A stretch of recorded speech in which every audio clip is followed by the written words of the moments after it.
Begitu. Kita kemarin sudah membahas tentang kesiapan ya, sudah diberikan kisi-kisi gitu kan.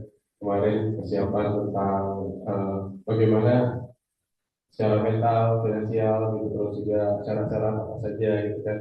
Eh, karena pernikahan ini adalah salah satu ibadah yang harus dilakukan oleh kita sebagai seorang muslim. Sebagai di sini juga sepertinya banyak juga nih yang harus menikah, sebelum menikah. Baik, untuk kepada Pak Ustadz Dwi Cokro, waktu dan tempat mungkin saya persilakan. Terima kasih. Assalamualaikum warahmatullahi wabarakatuh. Alhamdulillahirabbil alamin. Wassalatu wassalamu ala asrofil anbiya'i wal mursalin. Sayyidina wa maulana Muhammadin wa ala alihi wa sahbihi ajmain amma ba'd. Bapak Ibu dan saudara-saudara sekalian dirahmati Allah. Alhamdulillah kita bisa bertemu kembali di dalam majelis yang mulia ini, yaitu kaji Jumat yang penuh barokah. Kita masih membahas nizam istimai fil Islam atau sistem pergaulan dalam Islam. Kita sudah membahas tentang hukum pernikahan dalam Islam, bagian yang kedua. Baik, kita langsung masuk ke materi.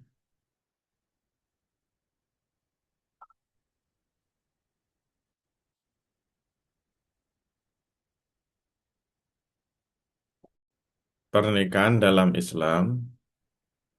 Kemarin terakhir kita sudah membahas tentang hubungan yang sekufu.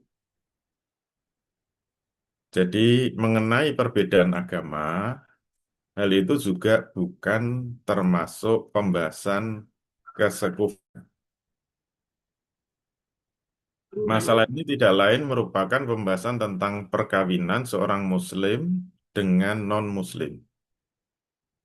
Ini merupakan pembahasan yang lain, bukan pembahasan tentang persoalan sekufu atau tidak sekufu. Nah, kemarin sudah kita bahas di dalam syariat Islam, tidak ada ketentuan, tidak ada anjuran, tidak ada dorongan, nikah itu harus kufu. Nikah itu harus sama-sama kaya misalnya. Yang dapat kaya, kemudian yang miskin dapat miskin, atau yang bangsawan dapat bangsawan, yang buruh dapat buruh, atau yang sarjana harus dapat sarjana. Ini tidak ada dalam ajaran Islam. Termasuk di dalam pembahasan nikah beda agama. Di, banyak dibahas. Ini bukan pembahasan kesekufuan, tapi ini topik yang harus dibahas secara khusus. Karena sekarang terjadi pernikahan itu malah didorong untuk mewujudkan toleransi beragama, kerukunan umat beragama, malah didorong nikah beda agama. Padahal Islam punya aturan khusus, aturan tertentu bagaimana menikah beda agama. Nah, penjelasannya sebagai berikutnya. Subhanahu wa ta'ala telah memperbolehkan pria muslim menikahi atau mengawini wanita ahlul kitab. Ahlul kitab itu ada dua, yaitu Yahudi dan Nasrani. Jadi laki-laki muslim itu boleh menikahi perempuan non-muslim ahlul kitab, yaitu yang beragama Yahudi dan agama Nasrani. Wanita yang beragama Yahudi dan Nasrani itu boleh dinikahi laki-laki muslim. Dalilnya dari Al-Quran surat Al-Ma'idah ayat 5. Al-yawma ukhilla lakumut tajibatu wa ta'amul ladzina utul kitaba khillul lakum wa ta'amukum khillul. Wal muhsanatu minal mu'minati wal muhsanatu minal ladzina utul kitaba min qablikum dza ataitumuhunna ujurahunna muhsinina ghaira musafikhina wala muttakhidzi akdanin. Pada hari ini aku halalkan bagimu yang baik-baik. Makanan sembelian orang-orang yang diberi ahli kitab, orang-orang yang dibeli kitab atau ahlul kitab ya, itu halal bagimu. Dan makanan kamu juga halal bagi mereka. Dan dihalalkan pula mengawini wanita-wanita yang menjaga kehormatan di antara wanita-wanita yang beriman dan wanita-wanita yang menjaga kehormatan di antara orang-orang yang diberi kitab, yaitu wanita-wanita ahlul kitab sebelum kamu. Bila kamu membayar mas kawin mereka dengan maksud menikahinya, tidak dengan maksud tidak dengan maksud berzina dan tidak pula menjadikannya gundik-gundik atau pelacur-pelacur ya.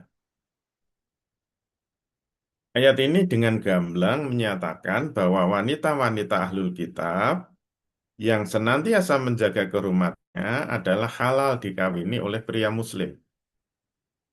Makna ujurohunna atau muhurohunna, maksudnya ujurohunna itu maksudnya adalah muhurohunna. Jadi ayat ini menyebut ujurohunna maksudnya adalah muhurohunna yaitu mahar-mahar mereka. Maka seorang pria muslim boleh mengawini ahlul kitab, baik Yahudi maupun Nasrani, karena apa sudah diizinkan melalui ayat tersebut, yaitu Al-Maidah ayat 5. Sebab ayat tersebut menyebutkan bahwa wanita-wanita ahlul kitab yang senantiasa menjaga kehormatan adalah halal bagi muslim. Artinya menikahi wanita-wanita ahlul kitab dan yang menjaga kehormatannya adalah halal bagi kalian. Nah, tapi tidak berlaku sebaliknya.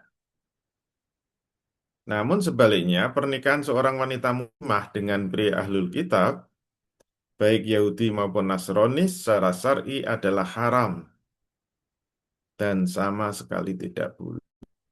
Jadi kalau kebalikannya haram secara tegas, nikahnya tidak sah, mohon maaf nanti bisa dianggap berzina terus. Nikah itu tidak sah.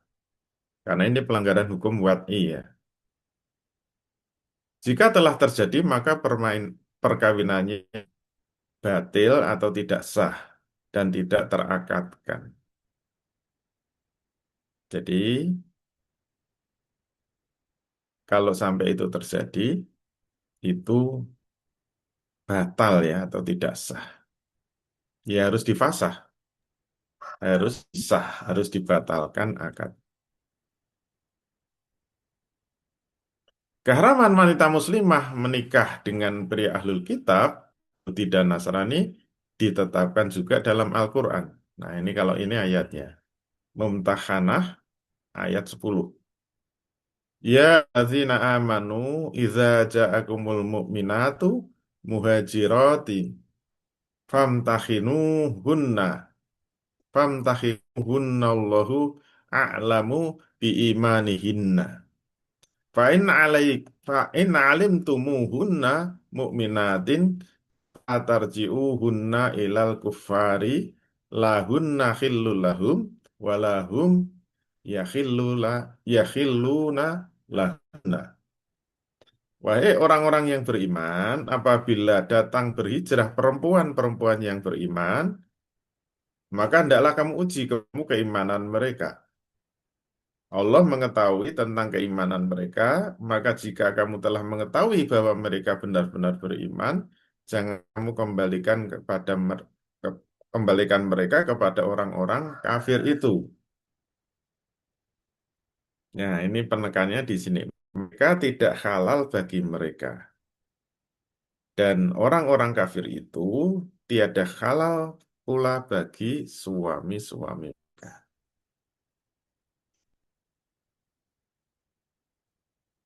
nas di atas itu hanya mengandung satu pengertian saja, yaitu bahwa wanita muslimah tidak halal bagi pria kafir. Kekafiran suami menjadikan pernikahan tidak terakatkan dengan wanita muslimah, jadi tidak sah. Allah Subhanahu wa taala berfirman yang tadi penggalanya ya.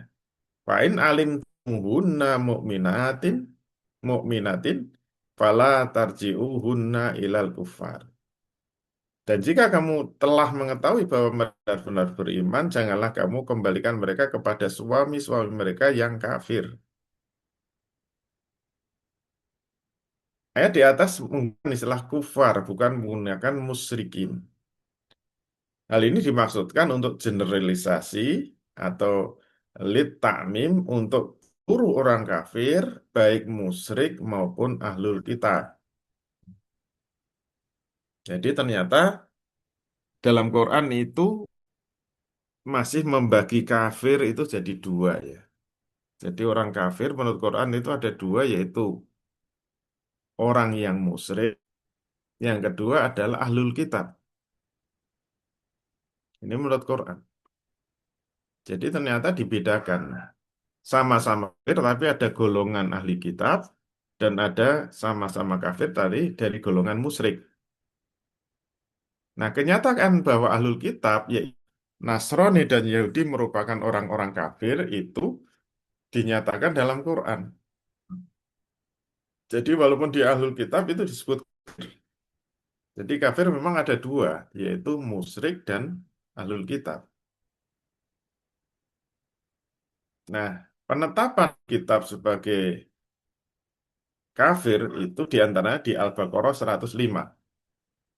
Ma yawaddul ladzina kafaru lil kitabi walal musyrikina ayunazzala alaikum min khairim mir rabbikum. Orang-orang kafir dari ahli kitab dan orang-orang kafir dari orang-orang musyrik tiada menginginkan diturunkannya sesuatu kebaikan kepadamu dari Tuhan. Jadi orang ahli kitab itu masuk kategori kafir sebagaimana kata min di atas ini kan ada kata min ahli kitabi. Ma yawaddul ladzina kafaru min. Jadi min itu maknanya macam-macam ya. Ada min ba'diyah yang menunjukkan sebagian, tapi yang dimaksud ini bukan min ba'diyah, tapi min lil bayan. Jadi bukan min li tab'id ya. Min li tab'id itu min ba'diyah atau min yang menunjukkan sebagian. Kalau sebagian ya nanti disebut sebagai ahli kitab. Berarti ada ahli kitab yang sebagian yang lain. Nah, yang dimaksud di sini bukan min li tab'id tapi min lil bayan. Min yang menunjukkan penjelasan. Jadi karena ayat depannya menunjukkan kafir.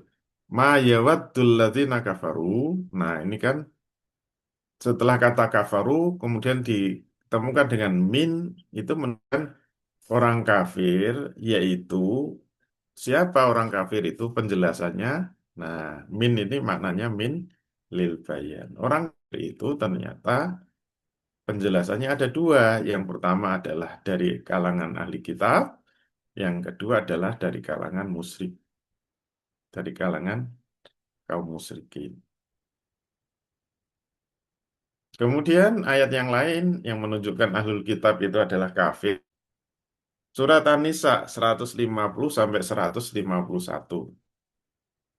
Innal ladzina yakfuruna billahi wa rusulihi wa yuriduna ayyufarriqu bainallahi wa rusulihi wa yaquluna nu'minu bi ba'din wa nakfuru bi ba'din wa yuriduna ayyattakhidhu baina dzalika sabila ulaika humul kafiruna haqqo wa atadna lil kafirina azabam muhina.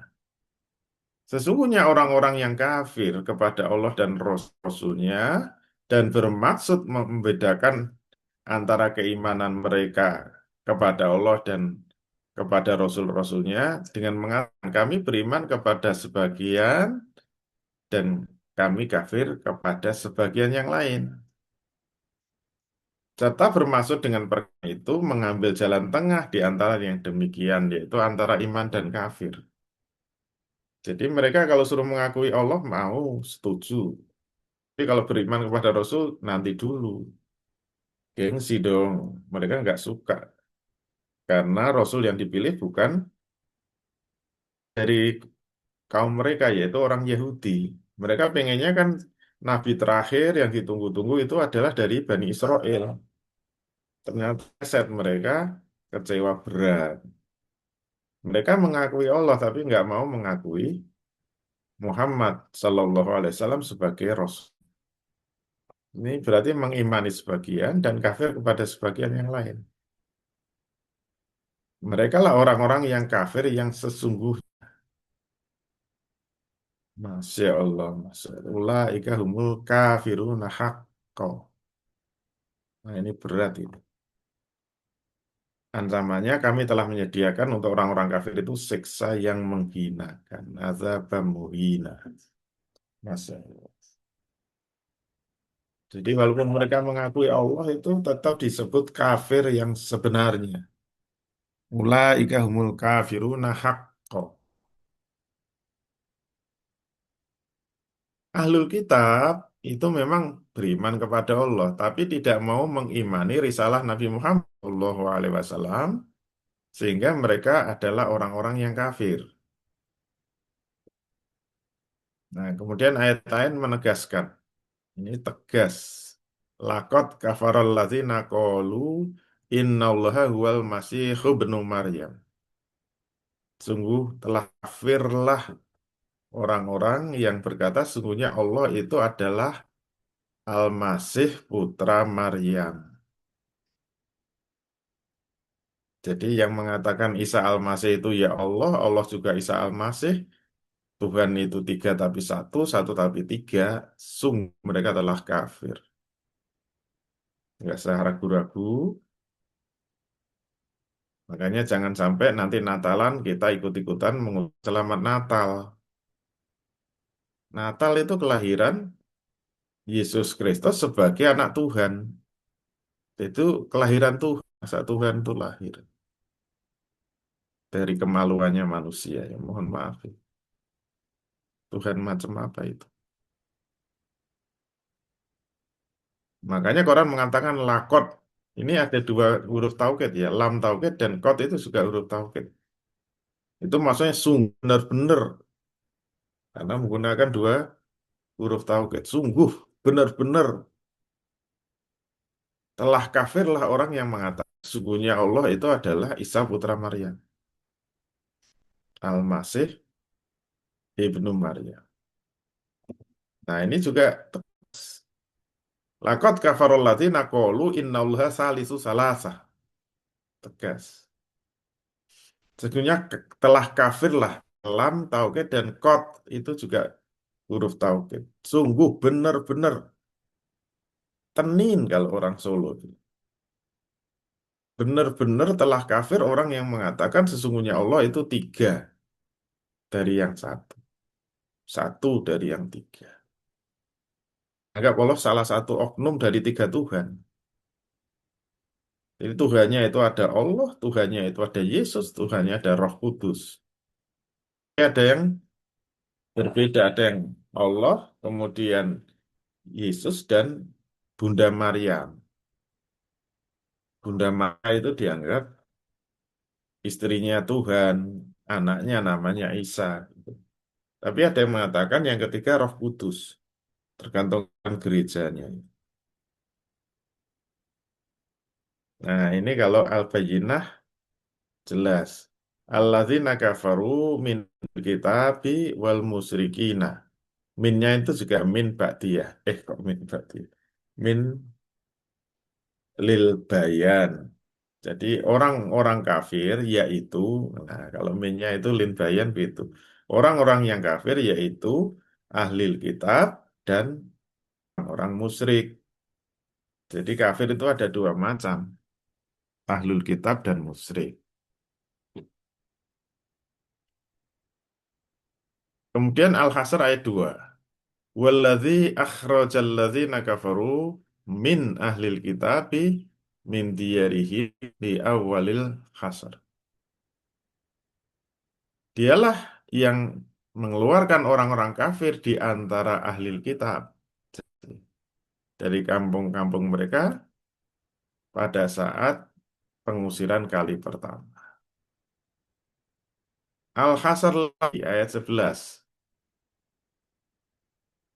Alam taro ilal ladzina nafaqu yaquluna li ikhwanihim alladzina kafaru min ahlil kitabi. Apakah kamu tiada memperhatikan orang-orang munafik yang berkata kepada saudara-saudaranya, mereka yang kafir di antara ahli kitab. Nah, ini sebut jelas ahli kitab itu kafir. Kemudian yang mumtahanah tadi. Wa in alimtumuhunna mu'minatin fala tarji'uhunna ilal kufari la hunna khillul lahum wa lahum yakhilluna lahunna. Maka jika kamu telah mengetahui bahwa mereka benar-benar beriman, maka janganlah kamu kembalikan mereka kepada suami mereka orang yang kafir. Mereka tidak halal bagi orang-orang kafir itu dan orang-orang kafir itu juga tidak halal bagi perempuan-perempuan tadi. Jadi perempuan-perempuan tadi tidak halal untuk mereka, padahal sudah jelas keimanannya, sudah dites, diuji, jelas dia itu beriman. Nggak boleh dikembalikan pada suami mereka yang masih kafir.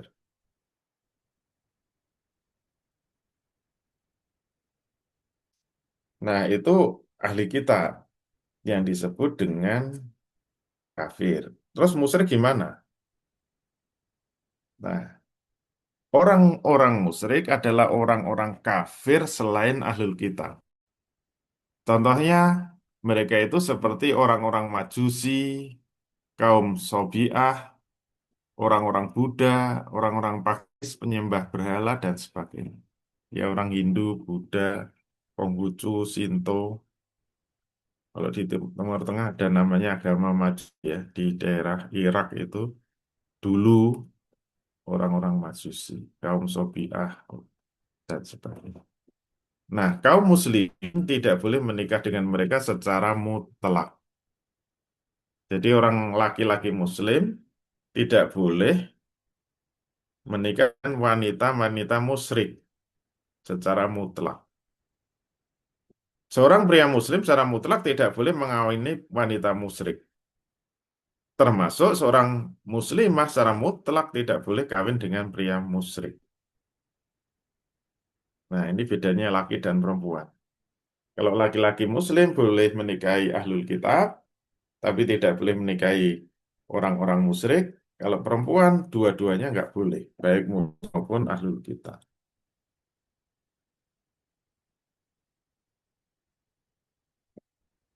Ayat berikutnya, Al-Baqarah 21. Wala tangfihul musyrikati hatta yu'minna. Wala amatun mu'minatun khairum min musyrikah. Walau a'jabatskum. Wala tungfihul musyrikina hatta yu'minu. Wala abdun minun khairum min musyrikin. Walau a'jabakum. Ulaika yad'una ilan nari wallahu yad'u ilal jannati wal maghfirati bi'idnih. Yubayyinu ayatihi linnasi la'allahum yatadzakkarun. Dan janganlah kamu nikahi wanita-wanita musyrik. Jelas ya, wanita musyrik, bukan ahlul kitab. Janganlah kamu menikahi wanita-wanita musyrik sebelum mereka beriman. Sesungguhnya wanita budak yang mukmin lebih baik daripada wanita musyrik walaupun dia menarik hatimu. Dan jangan kamu menikahkan orang-orang musyrik dengan wanita-wanita mukmin sebelum mereka beriman. Sesungguhnya budak mukmin lebih baik daripada orang musyrik walaupun dia menarikmu. Mereka mengajak ke dalam neraka, sedang Allah mengajak ke surga dan ampunan dengan izinnya. Dan Allah menerangkan ayat-ayatnya kepada manusia supaya mereka mengambil pelajaran. Nah, jika terjadi perkawinan semacam ini, berarti pernikahannya batil atau tidak sah dan tidak terakatkan sama sekali. Hasan Ibnu Muhammad menuturkan dari riwayat eh, hadis riwayat Imam Al-Baihaqi. Rokat Rasulullah Sallallahu Alaihi Wasallam ila majusi hajarin yad'uhum ilal Islam. Paman aslama qabila minhu. Waman aba rodi ro- duribat alaihil jizzi bin fi Allah tu'kala lahu zabihatun wala tungkahu lahu imro'atun. Ini jelas sekali ya. Rasul Shallallahu Alaihi Wasallam telah mengirim surat kepada orang-orang Majusi, orang-orang Majusi Hajar, orang Majusi Hajar. Beliau menyuruh kepada mereka untuk memeluk Islam. Yad'uhum ilal Islam. Maka siapa saja yang masuk Islam, Islamnya akan diterima. Sebaliknya, kalau dia menolak, dia wajib membayar jizyah. Sementara sembelihannya tidak boleh dimakan dan wanitanya tidak boleh dinikahi. Nah, ada hukum-hukum dari dalil ini terkait dengan memakan sembelihannya ya. Tadi di dalam Al-Quran juga sudah disebutkan orang-orang ahlul kitab itu sembelihannya halal dimakan. Wanita-wanitanya halal dinikahi. Nah, tapi kalau orang musyrik, wanitanya haram dinikahi, apalagi laki-lakinya ya. Kemudian sembelihannya haram dimakan. Jadi kalau kita membeli daging ayam, kebetulan penjualnya orang Kristen, dan dia cerita dia yang nyembelih ayamnya, maka boleh dimakan. Tapi kalau yang jual orang Hindu, mohon maaf ya, dia jualan eh, ayam potong, terus dia bilang bahwa tadi potong dirinya, orang Hindu itu haram dimakan, sembelihan. Termasuk wanitanya haram dinikahi. Beda sama ahlul kitab wanitanya boleh dinikahi. Nah, kalau wanita muslimah itu memang sudah mutlak. Hanya boleh nikah dengan muslim saja. Ahlul kitab nggak boleh, musyrik juga nggak boleh. Alhamdulillah, untuk non-muslim, nikah dengan muslim cukup. Untuk melamar wanita, insya Allah kita sambung minggu depan ya. Bersambung, jangan khawatir. Pembahasan hukum nikah ini masih panjang. Assalamualaikum warahmatullahi wabarakatuh. Warahmatullahi wabarakatuh. Terima kasih Ustadz atas penjelasannya. Tadi menarik sekali kita membahas tentang Ahlul Kitab gitu ya. Mungkin jika teman-teman ada pertanyaan rekan-rekan sekalian bisa ditanyakan langsung. Apakah ada? Atau mungkin saya dulu nih Ustadz, memancing pertanyaan gitu. Kalau zaman sekarang nih Ustadz, kalau boleh kan tadi ada pertanyaan tentang ahlul kitab nih. Kalau boleh kita mengklasifikasikan gitu. Yang disebut ahlul kitab di zaman sekarang tuh yang seperti apa sih, Ustadz? Apakah di Nasrani di order tertentu atau misalnya Yahudi di order tertentu atau bagaimana itu, Ustadz? Untuk mengidentifikasi kalau masyarakat ini termasuk dalam ahlul kitab gitu. Terima kasih, Ustadz. Iya, jadi ahlul kitab zaman sekarang dengan ahlul kitab zaman Nabi itu sama, nggak ada perbedaan. Yaitu sama-sama orang Nasrani dan sama-sama orang Yahudi. Jadi Yahudi sekarang dengan Yahudi zaman Nabi sama. Siapakah ahlul kitab itu? Ahlul kitab itu yang meyakini terhadap kitab yang diturunkan Allah kepada Nabi. Itu namanya ahlul kitab. Orang Kristen, Katolik itu dianggap ahli kitab karena dia punya pegangan yaitu Injil. Dia punya kitab suci yang namanya Injil, terlepas itu sudah kocar-kacir isinya, tapi harus difahami bahwa itu oleh Quran disebut ahlul kitab. Makanya ahlul kitab itu memang kafir. Dalam ayat tadi berkali-kali mengatakan ahlul kitab itu kafir, ahlul kitab itu kafir. Tapi Allah sendiri yang menetapkan. Jadi, terserah Allah kan, mengatakan ini kafir atau tidak kafir, terserah Allah. Kalau ahlul kitab disebut kafir, terserah Allah. Kemudian ahlul kitab wanitanya boleh dinikahi, terserah Allah. Sembelihan ahlul kitab halal dimakan, terserah Allah juga. Suka-suka Allah yang punya hak membuat aturan itu memang Allah. Oleh karena itu zaman sekarang itu ada orang Nasrani yang memegang Injil, kemudian orang Katolik yang memegang Injil, orang Yahudi yang memegang Taurat, itu sama dengan zaman Nabi. Orang Yahudi zaman Nabi yang pegang Taurat sudah disebut oleh Quran, mereka itu orang kafir. Orang Yahudi itu sembelihannya boleh dimakan. Wanita Yahudi boleh dinikahi. Sama. Nggak ada perbedaan kitab zaman Nabi dengan zaman sekarang. Mereka tetap orang-orang kafir yang sembelihannya halal dimakan, wanitanya halal dinikahi. Tapi kalau laki-lakinya haram dinikahi. Nah, gitu ya Allah.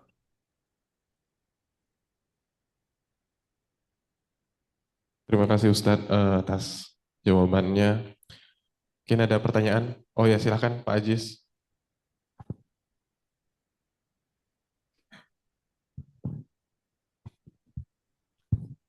Ya baik, Assalamualaikum warahmatullahi wabarakatuh. Waalaikumsalam. Saya Abdul Aziz Ustadz. Di sini saya ingin bertanya berkaitan dengan materi. Yang pertama terkait dengan pernikahan dengan Ahlul Kitab itu ketika nanti fokusnya ke persoalan ya Ustadz. Misalkan ada punya dua anak. Nah itu nanti untuk anaknya itu apakah dibebaskan mengikuti agama yang mana atau masing-masing satu-satu atau memang diarahkan satu gitu Tat. Terus kemudian yang kedua itu terkait dengan pertanggungjawaban suami Ustaz ya. Karena kan selama berumah tangga itu adalah apa arijalu qaumu ala nisa ya gitu. Jadi apakah nantinya suami ketika si istri ini tetap di agamanya apa pertanggungjawaban suaminya itu seperti apa saat gitu Ustaz. Mungkin dua hal itu. Terima kasih, Ustaz. Assalamualaikum warahmatullahi wabarakatuh. Waalaikumsalam. Yang pertama masalah anak dari nikah campuran tadi gimana? Boleh nggak disepakati agamanya itu dibagi-bagi?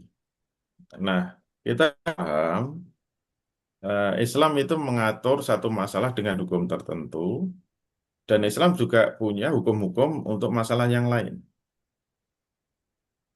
Masalah pernikahan, laki-laki muslim boleh menikah ahlul kitab wanita itu satu hukum.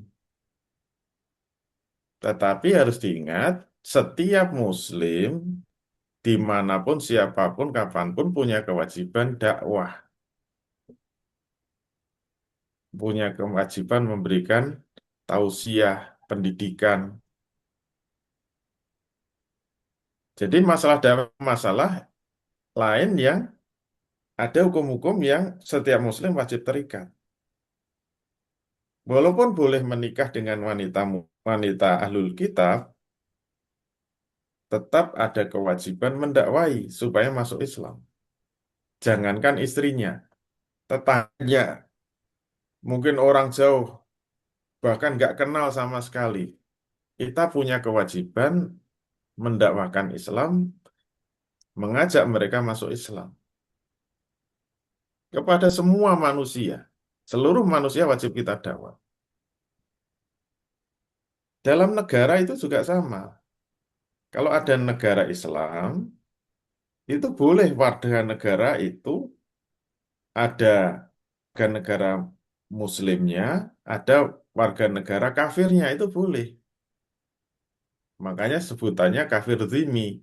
Nah, kafir zimmi ada yang ahlul kitab, ada yang musyrik. Itu boleh menjadi warga negara.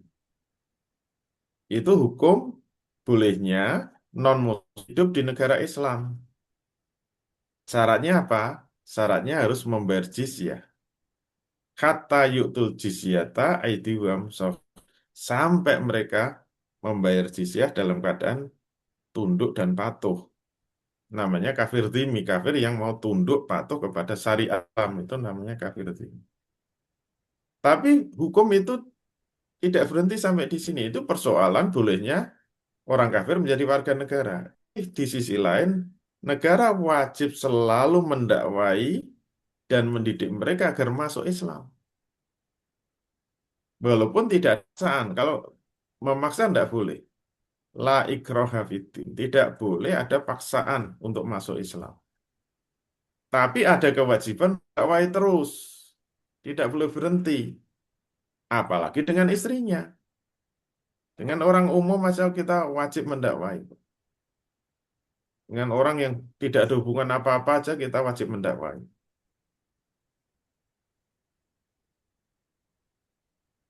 Termasuk kita merantau ke Amerika, merantau ke Inggris, merantau ke Jerman, ya tetap ketemu siapa saja harus kita dakwai. Apalagi istri kita sendiri.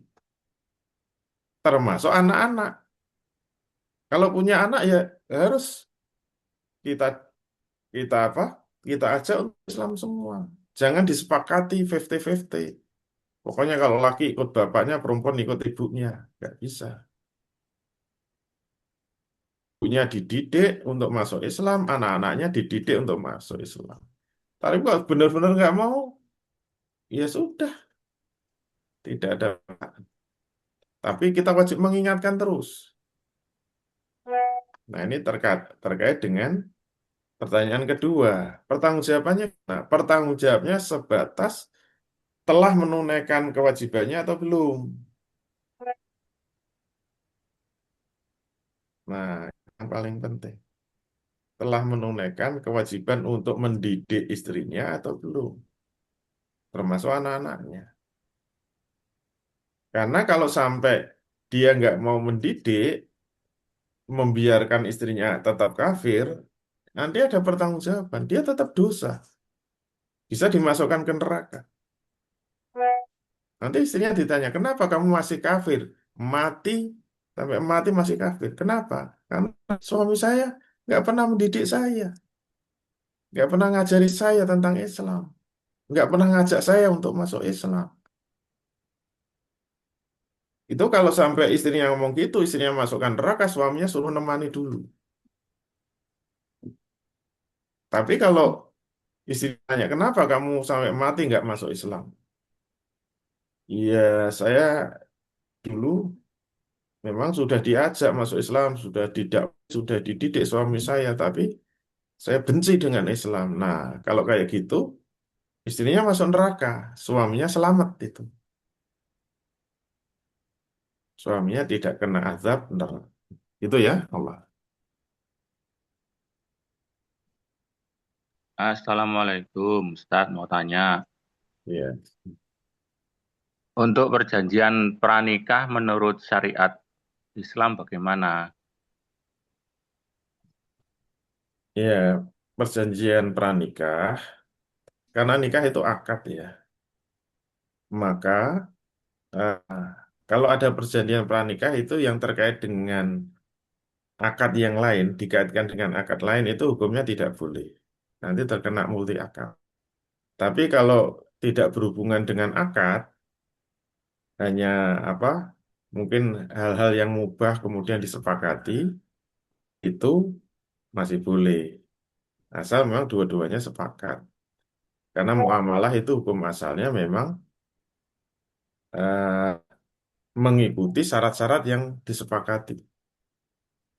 Dalilnya al-muslimuna surutu eh, ala surutihim. Jadi al-muslimuna inda surutihim, ada yang ala surutihim. Jadi orang Islam itu terikat dengan syarat-syarat yang disepakati.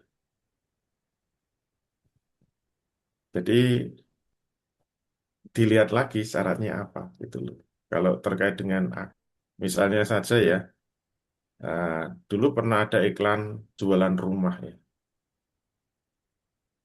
Siapa yang mau beli rumah saya, maka eh, gimana ya? Kalau terkait dengan syarat, eh, akan mendapat eh, misalnya saya mau beli rumah Anda, tapi syaratnya Anda harus menikah dengan saya. Nah itu contoh dua akad. Atau sebaliknya, saya mau dinikahi dengan syarat Anda mau membeli rumah saya, misalnya gitu. Itu mengkaitkan dua akad. Beda kalau akadnya misalnya ya, saya mau dinikahi Anda, ini perempuan menuntut, saya mau dinikahi Anda, tapi dengan syarat Anda tidak menikah, tidak poligami. Nah, kayak gitu boleh. Karena tidak menikah lagi atau tidak poligami itu bukan akad, bukan syarat yang terkait dengan akad. Tidak menikah itu bukan akad. Tapi kalau apa eh, perempuan ngomong saya mau dinikahi tapi dengan syarat Anda harus poligami. Nah, itu tidak boleh. Karena itu ada dua akad yang digabung. Tapi kalau syaratnya itu saya mau dinikahi Anda dengan syarat Anda tidak menikah lagi atau tidak poligami, itu boleh. Nah, ini muamalah ya. Dulu sudah pernah dibahas tentang multi akad. Jadi kita harus paham yang disebut multi akad itu mengkait satu akad dengan akad lain, di mana ada syarat yang berkelidan. Yang kalau satu akad tidak dilaksanakan, maka akad lain tidak bisa terlaksana. Jadi tidak semua dua akad itu mesti haram, bukan. Harus dilihat itu multi akad atau tidak. Kalau ingin mendeteksi itu multi akad atau tidak, ada syarat yang terkait enggak. Ada dua akad digabungkan sehingga ada dua syarat yang mengkait. Sehingga kalau satu syarat tidak dilaksanakan, syarat lain tidak bisa terlaksana. Itu namanya multi akad. Tapi kalau satu akad kan kemudian ada akad lagi dijalankan, tapi tidak berkaitan, itu bukan multi akad. Biasanya yang saya contohkannya akad ijarah. Jadi pegawai tetap, bagian marketing, sudah diakati. Pokoknya kalau setiap hari bagian marketing tugasnya setiap hari mempromosikan. Selama sebulan gajinya 3 juta. Ini namanya akad ijarah. Tugasnya marketing. Selesai tanda tangan, kemudian disodori akad lagi. Kamu kalau berhasil menjual 1 bulan 1 rumah, kamu mendapat bonus 2,5 dari harga rumah. Nah itu boleh. Ada akad ijarah, ada akad bonus. Boleh kenapa? Itu sebenarnya berdiri sendiri. Ini selesai, kemudian ada akad lah. Tapi kalau disatukan, saya mau kerja di sini menjadi pegawai tetap dengan syarat ada bonusnya, yaitu setiap berhasil menjual rumah, saya dapat 2,5%. Kalau digabungkan dalam satu draft akad itu malah haram. Kalau dipisah-pisah boleh. Nah ini perlunya kita belajar muamalah, fikih muamalah. Itu ya, Allah.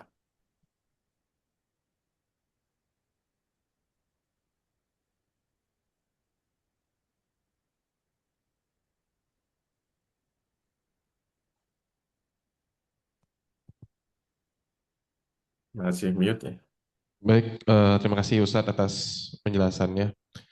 Em, Kemudian ini ada pertanyaan titipan katanya. Ini yang masuk. Ustadz, jika ada perempuan ada keinginan untuk menikah, tetapi dari orang tua belum membolehkan, apa yang harus dilakukan dan izin berikan pandangannya Pak Ustadz. Ya Pak. Iya, nanti nggak bolehnya itu karena apa dilihat. Karena nanti ada pembahasan tentang pilihan calon suami ya. Kalau ada perbedaan antara bapak dengan anaknya, itu menang mana gitu loh. Apakah pilihan bapaknya atau pilihan anak perempuannya? Nah, itu nanti ada pembahasan. Nah, tidak izinnya masalah apa? Apakah bapaknya belum siap atau mungkin belum lulus? Ya, selama itu masih dalam koridor, itu hal-hal yang tidak diharamkan, ya masih boleh saja mengatur timing untuk menikah. Itu kapan menikah itu boleh diatur. Walaupun dorongannya kemarin dibaca kan, eh, kemarin sudah disinggung, yang baik itu kalau datang laki-laki yang solih, yang agamanya bagus, akhlaknya dia bertanggung jawab, maka kalau dia melamar terimalah gitu loh. Kalau enggak akan terjadi fitnah. Dorongannya memang kalau sudah dilamar apa segera dinikahkan, tapi itu tidak wajib, tetap tidak wajib. Sunnah saja. Segera menikahkan, segera menerima. Artinya kalau masih ditunda atau bapaknya keberatan, itu masih bisa dibicarakan dan tidak sampai jatuh haram. Itu ya. Allah. Ustadz, untuk pertanyaan selanjutnya di kolom chat. Assalamualaikum warahmatullahi wabarakatuh. Ustadz, semoga Allah memberikan kesehatan dan keberkahan. Afwan Ustadz, mohon penjelasan kembali hukum memakan hewan yang disembelih oleh Nasrani dan Yahudi. Ya tadi sudah disebut Quran boleh. Bahan mereka itu halal bagimu. Siapa ahlul kitab? Ya karena diizinkan Allah ya sudah. Pokoknya kalau boleh orang Kristen halal gitu. Sebagaimana yang nyembelih orang Islam. Gitu ya. Yang nggak ada penjelasan lagi. Penjelasannya kalau yang nyembelih orang Kristen halal. Kalau yang menyembelih orang Hindu haram. Nah, begitu ya terserah Allah. Itu tahu taufikiyah Islam. Kita terima jadi aja atau ta- taken for granted. Gitu ya Allah. Baik, terima kasih Ustadz. Pertanyaan di bawahnya ini ada Ustadz. Assalamualaikum warahmatullahi wabarakatuh Ustadz. Apa hukumnya jika seorang muslimah dilamar oleh orang kafir atau ahlul kitab, namun ia memberi syarat orang yang melamar tersebut harus muslim dulu sebelum melamarnya. Lalu seorang ahlul kitab tersebut masuk Islam hanya sebagai syarat pernikahan tanpa bersungguh-sungguh menjalani ibadahnya. Nah, itu gimana Ustadz? Iya. Nah, inilah perbedaan antara apa aspek fikih dengan aspek apa dah. Jadi kalau kita bicara fikih, hukum syariat itu memang dihukumi zohirnya saja, zohirnya saja. Karena Nabi mengingatkan nahnu nahkumu bizohiri, wallahu yatawalla asarairo. Kita ini dalam urusan muamalah dihukuminya saja. Sedangkan urusan batin itu urusannya Allah. Itu masuknya urusan muamalah. Sudah sering kita jelaskan, kalau kita membeli barang, ini saya beli 1 juta boleh nggak? Kalau dia sudah mengatakan boleh ya itu sah. Karena yang didohir, yang keluar dari mulutnya. Kalau hatinya sebenarnya dia itu merasa keberatan, itu tidak membuat jual belinya menjadi batal. Tetap sah. Walaupun hatinya gerundel, sebenarnya keberatan, itu nggak ada urusannya. Karena yang dinilai itu zuhirnya ini hubungan dua soalnya. Masalahnya kita itu nggak bisa melihat hati orang. Maka kalau menikah, mempelai lakinya sudah bersahadat, harus dihukumi Islam. Urusan hatinya, kalau dia untuk pura-pura atau nanti pokoknya nikah dia akan balik ke agamanya, itu tidak membuat tidak membuat nikahnya itu jadi batal. Karena nikah itu sah, dilihat saja. Kalau calon suaminya Kristen, kemudian mau nikah, dia mau membaca 2 kalimat syahadat. Itu sah sebagai muslim. Dinikahkan.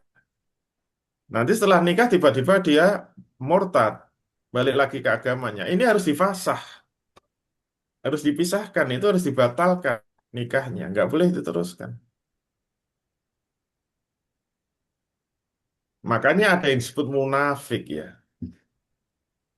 Itu zohirnya Islam.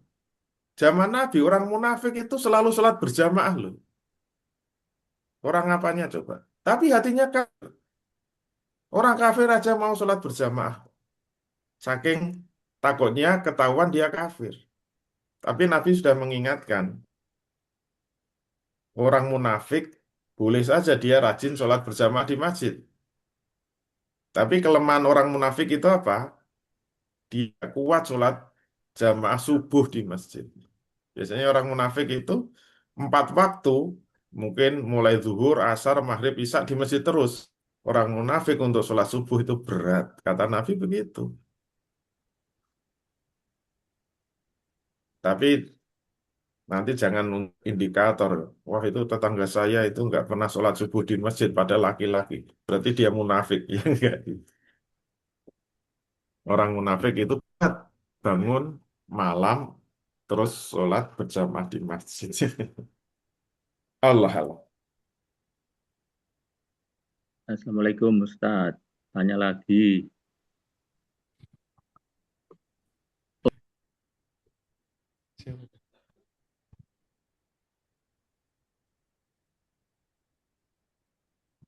Halo?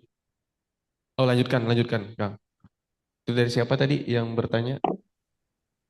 Dari Ilham. Oh, Assalamualaikum Ustadz. Iya. Terima Pak. kasih atas penjelasan yang tadi. Kemudian ini sudah umum dan lazim yang ada di lingkungan kita sekarang ini. Timbulnya pernikahan itu gara-gara married by accident. Itu hukumnya menurut Islam bagaimana Ustadz ya? Apakah pernikahan tetap dilanjut atau mungkin ada yang lain? Jazakumullah. Assalamualaikum. Nah, jadi sebagian ulama, sebagian ya, masih boleh orang yang hamil kemudian dinikahkan itu boleh dengan syarat laki-laki yang menikahi itu memang yang menghamili. Boleh masih dalam keadaan hamil. Dinikahkan boleh, sah. Walaupun sebagian mengatakan tidak sah. Jadi nikahnya setelah lahir anaknya. Nah itu ikhtilaf ya. Tapi sebagian membolehkan. Saya belum pernah mentarsi yang lebih kuat yang mana. Tapi silakan dibaca di dalam kitab-kitab fikih. Nah, ulama membolehkan menikahkan anak yang hamil. Masih dalam kondisi hamil dengan syarat yang menikah adalah yang menghamili. Gitu. Itu ya Allah. Terima Baik, kasih Ustadz. Sama. baik, terima kasih Pak Ilham. Ini teman-teman ada yang ketawa-ketawa, mungkin ada yang mau bertanya tadi. Oh ya, silakan.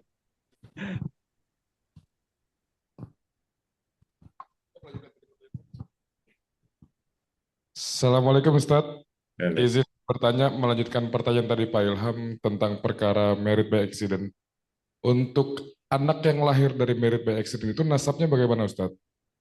Apakah dia mengikut ibu atau karena yang menikahi itu bapaknya langsung nasabnya menjadi bapak? Gitu Ustadz. Terima kasih banyak. iya. Eh, ini juga ada istilah ya, ada istilah dulu. Jadi sebagian eh, dinasabkan kepada bapaknya dengan syarat nikahnya itu belum lewat 6 bulan. Mila. Kita nggak bicara dosa ya. Kalau zinanya jelas dosa, tapi ini bicara sah tidaknya nikah ya. Jadi sebagian ulama mengatakan kalau hamilnya sebelum melewati 6 bulan masih dinasabkan kepada bapak. Gitu ya. Tapi ini masalah ikhtilafiyah. Silakan apa dikaji aja, tapi kitab kita yang kita kaji memang bicara tentang eh, hamil di luar nikah, karena ini kitab untuk menata kehidupan supaya tidak terjadi perbedaan, gitu. Makanya pembahasannya tidak hanya menikah, toh. Tapi pembahasan kitab ini mulai menata pergaulan dulu. Pergaulan rumah aturannya gimana, pergaulan di luar rumah aturannya gimana. Kenapa pergaulan perlu ditata dengan rapi, dengan ketat, supaya tidak terjadi perzinaan, supaya tidak terjadi kehamilan di luar nikah. Maka hukum asal dari kehidupan itu kan wajib invisol. Kehidupan yang harus kita tata wajib terpisah laki-laki dan perempuan. Secara mutlak kehidupan laki-laki dan perempuan harus dipisah. Itu namanya invisol, wajib invisol. Dan ikhtilat itu haram. Ikhtilat, interaksi laki-laki itu haram. Kecuali kalau ada izin. Nah, izin bolehnya interaksi laki perempuan, diantaranya misalnya dalam hal muamalah, dalam hal taklim boleh, dalam hal dakwah boleh, dalam hal pengobatan boleh, termasuk dalam hal kalau sudah ada maksud untuk menikahi. Sampai menikah. Menikah itu kan interaksi laki perempuan yang memang ajnabiyah. Itu perempuan asing atau laki-laki asing. Itu bukan saudara. Menikah itu dengan orang asing. Boleh itu berarti terjadi ikhtilat. Tidak hanya ikhtilat sampai menggauli boleh. Kenapa? Karena ada izin. Jadi supaya tidak sampai terjadi menggauli perempuan tanpa izin syara, namanya berzina kan. Nah, oleh karena itu memang ini kitab disusun agar hidup itu bahagia, tidak terjadi eksiden. Sudah diatur baik-baik kok terjadi eksiden. Itu hukum aslinya harus dicambuk dulu 100 kali baru dinikahkan. Itu kalau melanggar gitu loh di eksiden. Jadi kalau mengenai nasab itu memang ikhtilaf. Jadi saya tidak berani memutuskan pendapat yang kuat yang mana gitu. Karena di kitab ini tidak membahas itu, berarti saya tidak ngerti yang rojih yang kuat ya. Saya tidak terlalu mendalami pernikahan yang apa yang invalid ya, yang abnormal. Gitu ya, Allah.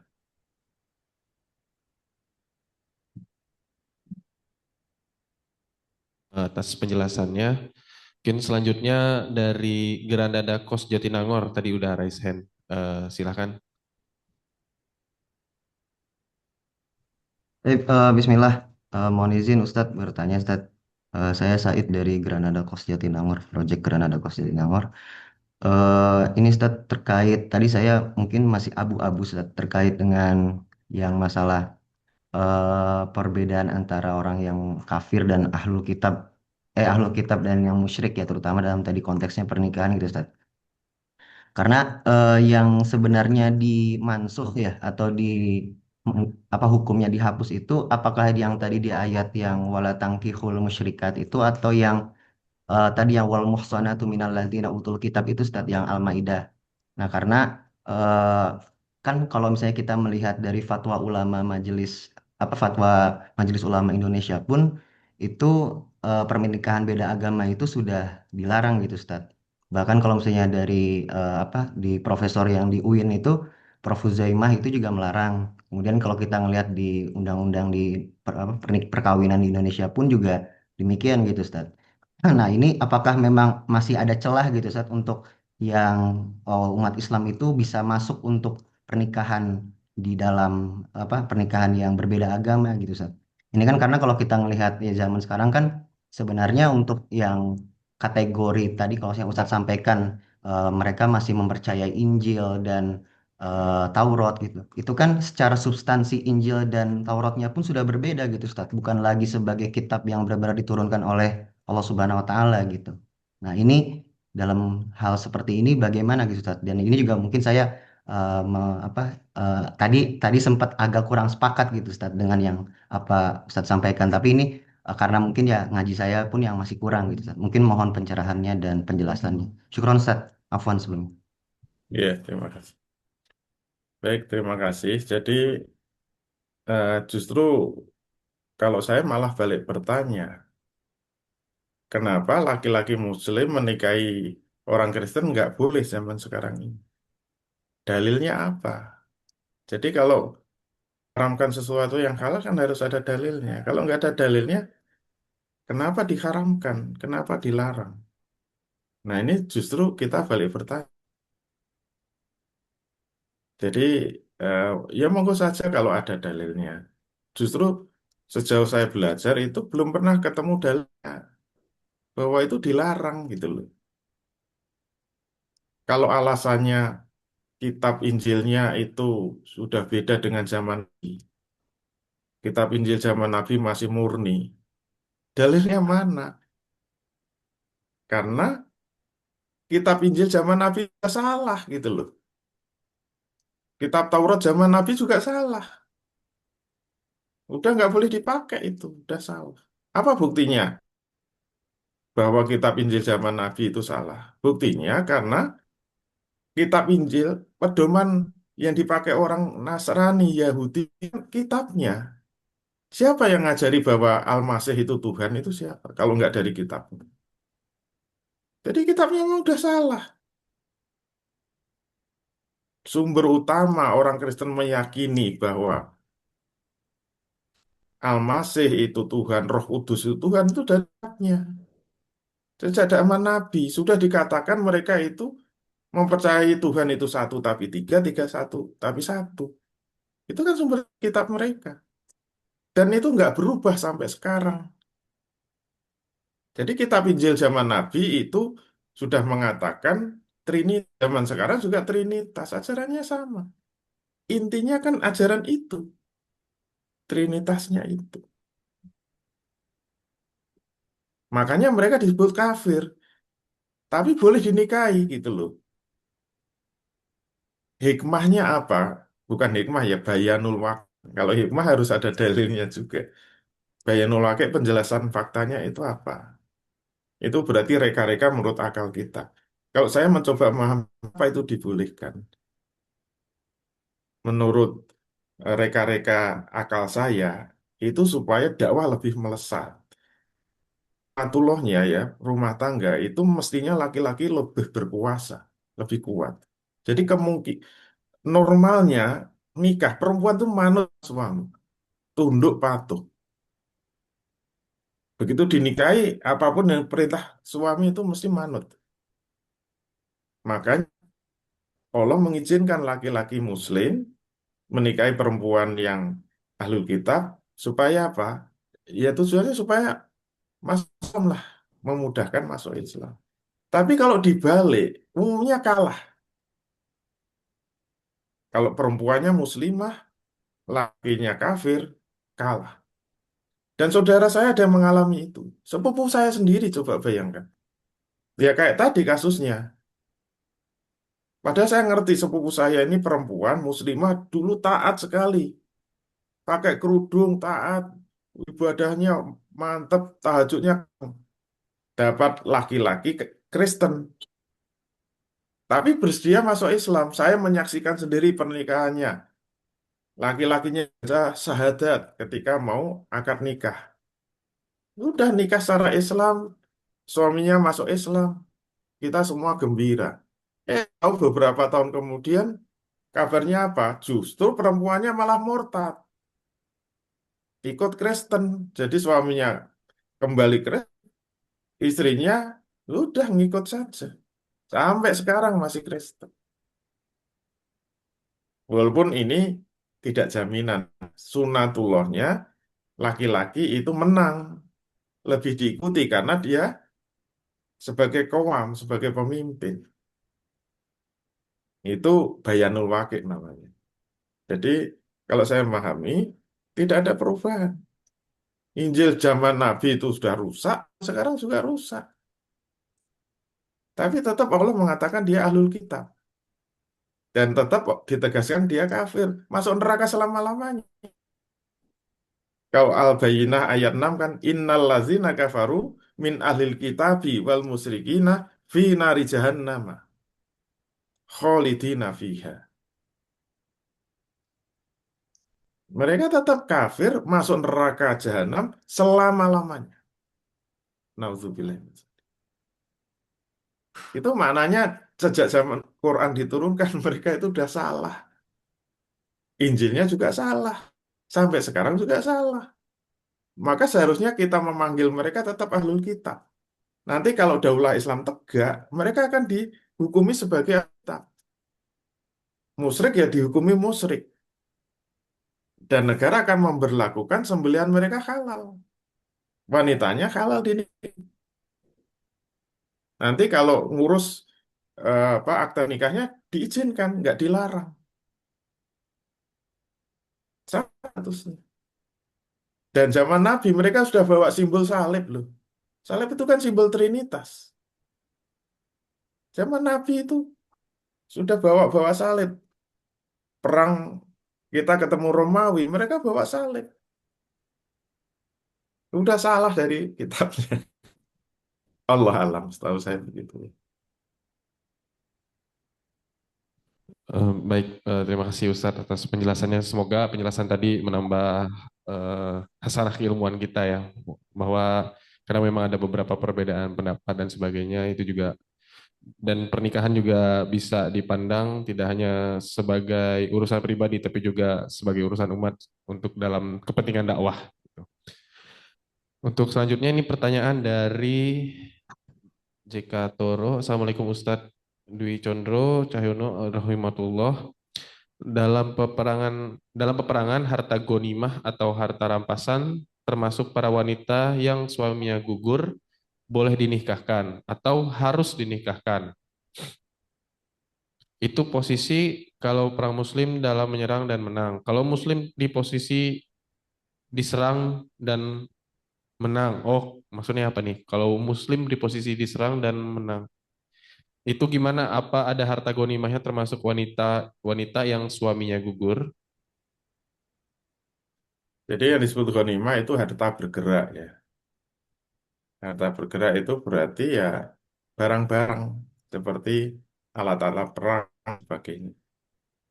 Kalau zaman Nabi ya seperti tombak, pedang, busur panah, kuda, onta gitu. Itu yang disebut ghanimah.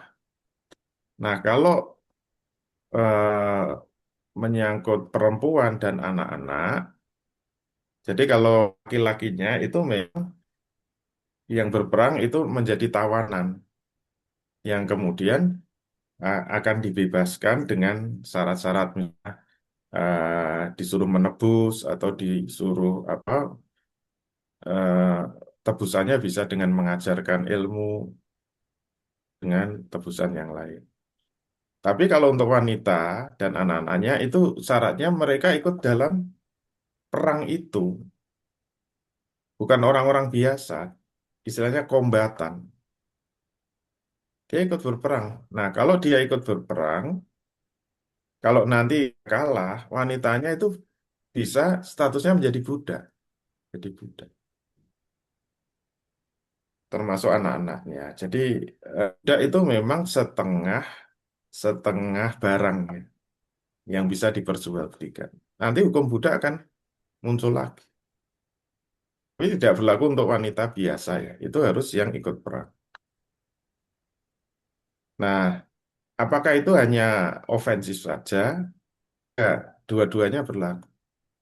Selama itu memang dihubungi perang jihad, maka ofensif maupun defensif itu tetap nanti kalau mereka kalah, musuh kalah itu menghasilkan ghanimah dan juga kalau ada wanita dan anak-anak menjadi budak.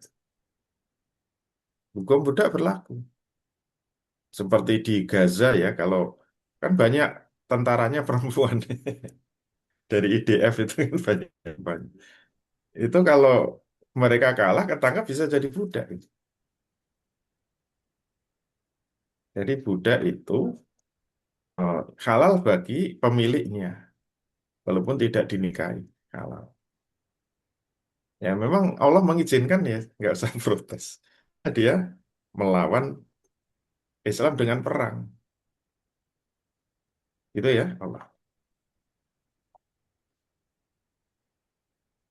Baik, terima kasih penjelasannya Ustadz. Oke, ini ada lagi pertanyaannya dari Hermawan Jaktim. Ustadz, bagaimana sikap kita dalam bermuamalah dengan sepupu yang beda agama? Secara akidah, apakah kita boleh mengajak mereka untuk ikut ke Islam agar jadi mualaf? Ya jangan sebut boleh lah. Hukumnya wajib, bukan boleh. Dakwah itu hukumnya wajib. Jadi kalau kita melihat non-Muslim ya wajib kita dakwai, kita ajak masuk Islam. Boleh itu kan mubah. Mubah itu ya kita ngajak, nggak ngajak syukur, nggak boleh. Jadi dakwah itu wajib. Jangankan kepada non-Muslim, pada sama Muslim masih kita terus dakwah. Saling tausiah ya, saling ingat mengingatkan. Apalagi dengan non-Muslim, lebih wajib lagi. Bahkan Islam sampai mengizinkan memerangi mereka kok. Kalau ada daulah Islam. Qatilul ladzina yu'minuna billahi wala bil yaumil akhir. Perangilah mereka, yaitu orang-orang yang tidak mau beriman kepada Allah dan hari akhir. Sampai ada perang loh itu. Menyebarkan dakwah Islam dengan perang. Itu diizinkan Allah. Tapi kalau tidak atas nama negara nggak boleh. Kalau tidak ada perintah khalifah nggak boleh. Kalau kita tidak ada perintah, maka dakwah kepada non-Muslim ya bil lisan atau dengan tulisan. Saya dengan tetangga saya yang non-Muslim, kalau saya dakwah langsung itu memang apa? Ya ada ewoh pekewoh lah orang Jawa. Tapi saya terbebani dengan kewajiban. Saya dulu strateginya tetangga saya itu saya kirimi buku-buku tentang apa? Kisah-kisah orang yang masuk Islam. Terus dialog antara Islam dan Kristen. Saya pilih, saya kirim tapi dengan anonim gitu ya, atau dengan nama samaran. Pokoknya itulah kewajiban saya mendakwai mereka. Kalau nggak berani atau nggak bisa nggak berani langsung dengan lisan, bisa diwakili dengan tulisan. Kirimi tulisan-tulisan yang bagus, terutama eh, dialog antar agama. Tapi yang menang harus kita, jangan buku yang kalah. Itu saya kirimi gitu loh. Saya kasih paket yang ya namanya nama samaran dan alamatnya juga bukan rumah saya gitu. Terserah mereka atau tidak. Saya hanya ingin nanti kalau ditanya Allah, apa yang sudah kamu lakukan terhadap tetanggamu yang Kristen gitu loh. Ya minimal saya bisa menjawab sudah tak kirimi buku-buku. Oh iya sudah nggak apa-apa. Silakan masuk surga. Nah enak kan? Itu harapan. Itu ya Allah.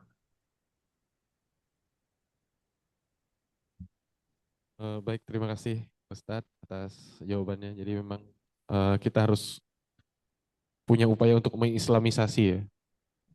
Jadi kan hanya kristenisasi gitu. Jadi harus ada counter attack. Baik, ada lagi pertanyaan mungkin dari teman-teman di aula.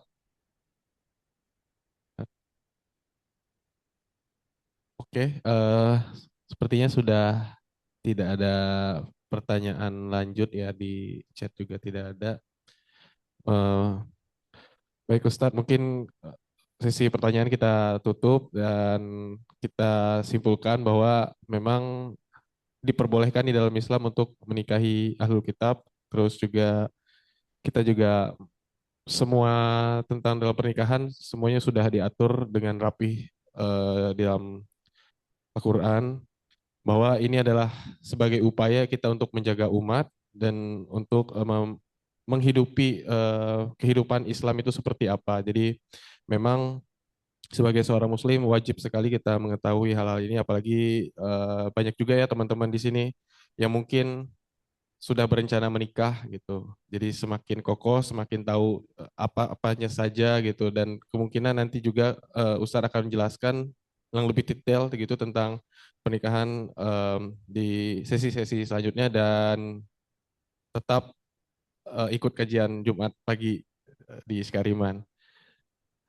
Baik, Ustadz, terima kasih atas waktunya. Saya juga mengucapkan terima kasih kepada Pak Gun selaku Honoris Kariman yang sudah memberikan kita kesempatan untuk belajar kepada Pak Ustadz Dwi Condro, yang tidak terasa sudah 200-an sekian, hampir 300 edisi ini kita dapat ilmu yang luar biasa selalu dari Pak Ustadz Dwi Cahyono. Baik, kawan-kawan sekalian, untuk mengakhiri majelis kita pada hari ini, marilah kita mengucapkan alhamdulillah dan doa kafaratul majelis. Subhanallah. Subhanallah. Baik, terima kasih teman-teman. Sampai jumpa di pertemuan selanjutnya. Assalamualaikum warahmatullahi wabarakatuh. Waalaikumsalam. Syukran jazakumullah khairan kasiran Ustadz.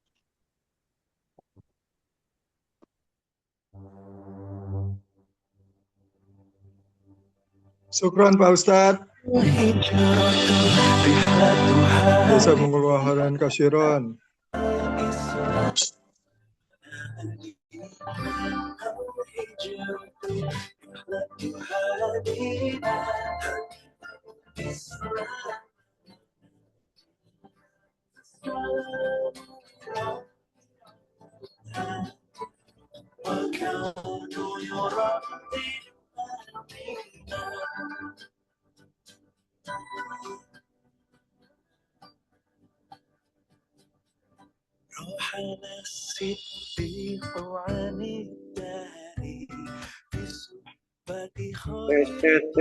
Tes admin.